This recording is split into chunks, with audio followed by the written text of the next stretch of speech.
Okey, Assalamualaikum. Bila masuk je warehouse management system ni, apa yang ada kat sini, kita ada login iaitu button ni. So button ni akan zoom in bila kerja letak sini, dia akan zoom in lah. Dan bila kita klik login ni, kita boleh masukkan kita punya credential lah, username dan password. So dia akan bawa kepada dashboard pengguna. Okey, so apa lagi yang ada di homepage adalah video tutorial. So saya akan letakkan siap-siap video tutorial kat sini. Okey. Dan next kita ada announcement. So apa yang ada pada announcement ni, tuan boleh update apa-apa update yang tuan nak bagi tahu pengguna sistem, sebarang notifikasi ataupun sebarang upgrading ataupun announcement apa-apalah. So boleh klik kat sini dan boleh update apa-apa info kat sini. So contoh yang ni saya tulis, pastikan klik butang save selepas edit atau sebelum log out. So semua pengguna akan notice lah benda ni sebelum dia menggunakan sistem. Okay, so sekarang kita log in. Kita klik je button atas ni, kita log in, masukkan credential. So bila klik je button login, dia akan dibawa kepada dashboard pengguna lah, iaitu dashboard management. Di belah kiri ni dia ada bahagian management. So management ni tunjukkan semua stok yang ada lah. So apa yang ada kat sini, kita ada in stock, out of stock, back order, restock status, unmanaged. So benda-benda ni semua adalah common item bagi warehouse management system. Dan di bawah ni dia ada sub menu dia, iaitu berkaitan produk, apa semua, SKU, barcode, supplier, supplier punya SKU. Paling penting sekali untuk warehouse management, location. So location ni kita buat professional sikit. So bila klik je button ni, button yang ni kan, so bila kita klik je, dia akan keluar location. So location barang ni contohnya, spoiler racing ni dia ada pada rack A3 dan dia ada juga pada store C, dia ada juga pada store A. So kalau nak edit pun, kita klik je button edit location ni, klik je button ni, dia akan keluar lah. Kalau kita nak edit, kita nak buang rack A ni, so kita klik, kita nak buang rack A dan juga store C, kita masukkan semua ke store A je. So kita save je. So dia akan tulis sini done, dan kita akan nampak lah store location kat sini. Kalau kita klik, cuma ada di store A. So location ni paling penting lah. So current stock semua ni, dia ada low stock threshold, stock on hold, reserve stock, customer returns punya stock, warehouse damage, loss in post punya stock, stock will last days, out of stock for berapa days, apa semua tu. So ini semua notifikasi ataupun info-info berkaitan produk detail akan ada kat sini, akan display kat sini. So kalau menu ni ada add-on ataupun ada berkaitan price, sebab kat sini saya hide dia punya price. So kalau tuan nak tambah price ataupun anything, menu ataupun sub menu kat sini, tuan boleh pergi kepada atas kanan ni, dia ada bahagian screen option. So klik je bahagian screen option ni, dia akan banyak lah keluar menu-menu lain. Contohnya ID, kita klik je ID produk akan ada kat sini lah. So ni bahagian management. So regular price, sales price, purchase price, gross profit, semua kita boleh tengok di dashboard ni lah. Tapi kalau benda ni tak melibatkan harga, cuma untuk management stock ataupun barang-barang warehouse, kita boleh off lah semua ni, berkaitan dengan pricing. So yang sini kita boleh masuk inbound stock. So dia akan keluar lah. Kat sini dia ada satu bar untuk kiri kanan. Kalau stok kita banyak lagi menu, dia boleh ke kiri lah. Contohnya saya enablekan ID, kita enablekan other logs, sales last 14 days, apa semua, back orders. So dia akan panjangkan menu tu. So menu tu boleh buat macam ni je lah, boleh tengok. Okay, dan kita klik apply. Okay, so kita tengok berapa panjang menu yang kita tambah.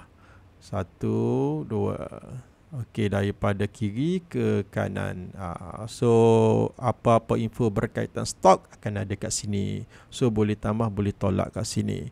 So di bahagian tepi ni adalah sub menu. So bahagian sub menu ni macam biasa dia ada kesemualah. Stock central, inbound stock, kita ada setting, kita ada add-on. Kalau ada sistem add-on, kita ada kita punya supplier siapa, kita ada boleh buat siap lengkap dengan purchase order. So yang ni agak advance sikit lah untuk warehouse management.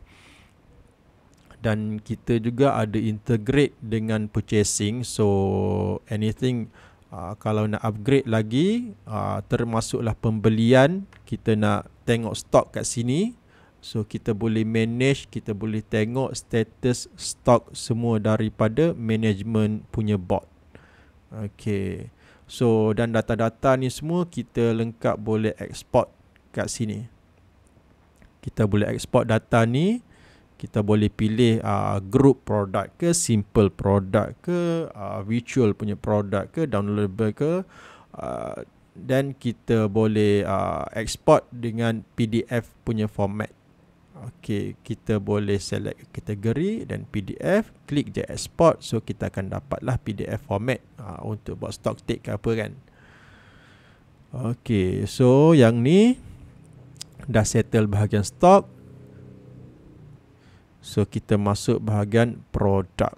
So produk ni bahagian apa? Produk ni guna cuma untuk tambah dan buang. Add ataupun delete produk sahaja. Detail produk boleh tambah kat sini. Yang bahagian stock central tadi cuma untuk management produk. Lokasinya mana, dia punya inventory-nya apa, dia punya status apa. Tapi untuk add ataupun delete, kita ada letak satu lagi, kita asingkan untuk bahagian produk. So bahagian produk ni bila tuan masuk kat sini, kita boleh import dengan melalui CSV file ataupun Excel. Kita import produk tu, klik ataupun boleh add new product, import produk ataupun kita nak export semua produk yang ada. Okey, kat sini kita boleh juga duplicate. Contohnya bumbung kereta, saya duplicate. Bila saya klik duplicate, untuk bumbung kereta ni dia akan keluar macam ni lah. So bumbung kereta sport ni dia akan jadi produk baru, pintu kereta. So bila pintu kereta ni kita ada description dia kat sini, boleh tambah gambar apa semua. So boleh letak pricing kalau melibatkan harga, ataupun kalau setakat nak manage stock saja tak perlu masukkan harga lah. Contohnya yang ni saya masukkan harga 500. Dan lepas tu ni bahagian general. Dia ada berkaitan regular price, sales price, purchase price, iaitu price yang kita belilah, standard term dalam management inventory punya. So kita ada slot inventory juga. So dalam slot inventory ni kita ada SKU, kita ada stock management, dia boleh track quantity. So yang ni 300 kuantitinya, contoh kita letak 350. Sebab ni kita duplicate daripada produk bumbung kereta kan. Kita nak allow back orders, kita boleh buat allow kat sini ataupun do not allow kat sini. So supplier kita dah pilih yang ni, saya dah masukkan Toyota. So supplier SKU contohnya dan barcode dia Okey. So untuk semua ni bila dah siap, kita boleh tambah dia punya gambar. Kalau nak tambah gambar, kita boleh setkan product image kat sini lah. Kita klik je bahagian product image, ataupun kalau dia banyak gambar side by side ke, kita boleh tambah lagi dia punya gambar add-on kat sini. Product gallery image. Dan dia punya ranking ataupun tempat ataupun location bagi barang ni, kita boleh tick je kat sini. Okey, contoh pintu kereta ni kita tak letak di sini, tapi kita letak di store B di rack A3. Okay, so kita pun klik update ataupun publish. So klik je button publish ni, produk tu akan ada lah di kita punya inventory dan management. So kita boleh pergi balik bahagian atas ni kanan, kita boleh klik bahagian management dan dia akan keluar. pintu kereta. So ni produk baru kita tambah tadi. Dia punya SKU, dia punya barcode, dia punya supplier, dia punya SKU supplier, dia punya location. Jom kita klik location, dia akan ada di store B, rack A3. So kalau nak edit location macam tadi juga, klik je button edit ni. So di current stock ni pun kita boleh adjust kat sini. Contoh yang ni 350 stock tadi kita masukkan, dah jadi 400 stock contohnya. Kita pun set. Important, dia akan bagi prevent any loss data. Ini adalah kita punya safety lah. Okey, dan kita pun okey. Kenapa dia color merah? Sebab kita tak klik button save lagi. So apa-apa yang kita edit dia akan jadi red color dulu. Contoh low stock threshold apa semua ni. So kita buat contohnya 10. Kita pun set, dia pun akan jadi merah sebab dia ingatkan kita macam notification tadi, warning tadi, dia suruh save dulu. So bila kita klik save, dia akan jadi biru lah. Maknanya dah key in dalam sistem. Okey. So untuk yang lain pula kita ada tengok kat sini. Kalau tuan boleh tengok yang ni warna hitam kan. So kenapa yang ni hitam? Yang ni adalah stock negatif ataupun pending item. Contohnya reserve punya stock, customer punya return kita belum check, warehouse damage, loss impose, benda-benda dalam pemeriksaan ni. So benda-benda ni kita nak buat macam mana? Benda-benda ni kita boleh pergi inventory logs. So dalam inventory logs ni, contoh kita tambah new logs untuk damage. Contoh dia bila sampai warehouse dia damage benda tu. So damage kita ada date dia, dia ada jam dia, masa bila, date of damage dia bila. Ni kita log date ni, maknanya hari ni yang kita key in lah. Date of damage contohnya damage-nya 4 hari bulan 3. Okey, dan status ni pending. Pending sebab apa? Sebab belum settle lagi benda damage ni. So mesti settle as soon as possible. So yang ni description ni dia akan keluar lah kat sini sebagai kita punya key in. So product item ni kita kena tambah add item, add product, kita save. Contoh pintu yang sampai tadi ada sikit masalah. Kita type je pintu, dia akan keluar macam ni. So kita klik je pintu, kita add. So bila kita add pintu ni, kita save, klik je button save biru ni dan kita klik create. So bila kita create log dia akan ada di bahagian pintu punya, di bahagian sini. Okay, warehouse damage 1. Okay, 1. So benda ni, warehouse damage ni, log yang kita create tadi ni, bahagian pintu kereta ni, kalau dah settle masalah ni, kita boleh pergi ke log tadi. So siapa yang handle apa semua ni, contoh ini admin sendiri yang handle, user by user. So kita tahu siapa yang buat kerja ni. So contoh benda ni kita nak trash terus pun boleh, ataupun kita nak settlekan dengan ada record log. Okay, kalau nak ada record log, kita tulis je kat sini edit. Kita klik edit, daripada log status pending ni kita tulis completed. So bila dah completed, kita klik update atas ni. So log tu, barang tu dah settle lah. Stock dah okey, stock dah masuk.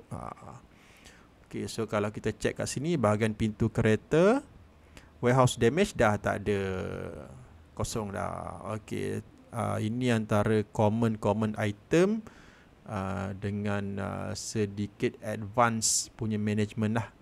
Okay, so selain tu kita ada bahagian security. So kita boleh tengok bahagian security website tuan lah. Country block apa semua ni, IP block, fail login apa semua, kita tahu siapa yang masuk dan berapa kali dia login attempt apa semua tu. So ni bahagian media, bahagian user. Ni macam biasalah. So menu-menu lain ada yang saya hide sebab tak nak pening, sebab menu dia untuk back end ni boleh sampai ke bawah jauh sana. So yang tu tak melibatkan stock management yang ni lah. So anything nanti Tuan Jas bagi tahu saya, dan kita akan proceed lah.